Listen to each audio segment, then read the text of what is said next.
جاتے ہیں ہم اپنے مین سوال کی طرف کہ آخر اتنی زیادہ گرمائش میں پارکر سولر پروب میلٹ کیوں نہیں ہو رہا۔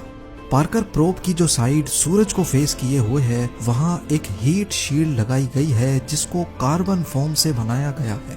یہ کوئی عام فوم نہیں ہے بلکہ اس کو الٹرا میٹ کمپنی نے خاص طور پر سورج کی گرمائش کو ایبزارب کرنے کے حساب سے ڈیزائن کیا ہے۔ یہ فوم اندر سے 97% خالی ہے جو ہیٹ شیلڈ کو اور زیادہ افیکٹو بناتا ہے۔ اس کے علاوہ اس پر کاربن کمپوزٹ کی ایک لیئر بھی چڑھائی گئی ہے جس کو گریفائٹ اور ریزن سے ملا کر بنایا گیا ہے۔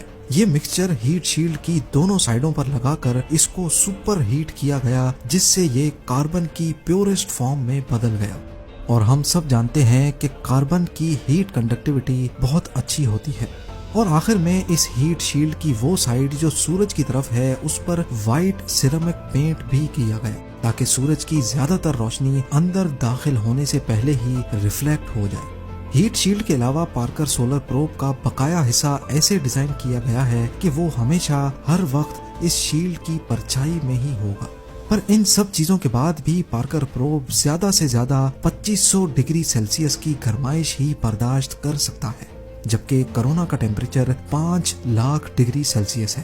اب یہ اتنی گرمائش کیسے برداشت کر رہا ہے یہ سمجھنا بھی کافی آسان ہے۔ لا آف تھرمو ڈائنامکس کے مطابق ہیٹ کو ٹرانسفر ہونے کے لیے بھی کوئی میڈیم چاہیے۔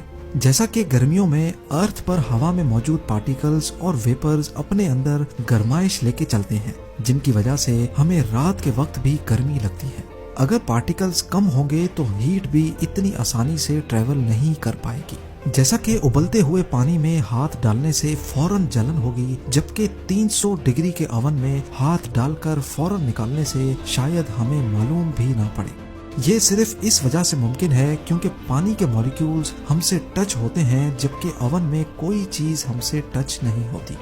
ایکسپرٹس کا کہنا ہے کہ پارکر سولر پروب کی ہیٹ شیلڈ پر 1200 ڈگری سیلسیس ہوتا ہے، جبکہ اس کا پچھلا حصہ جہاں سورج کی روشنی نہیں لگتی وہاں ٹیمپریچر مائنس میں ہوتا ہے کیونکہ وہاں کوئی پارٹیکلز نہیں ہیں جو ہیٹ کو ٹرانسفر کر سکیں۔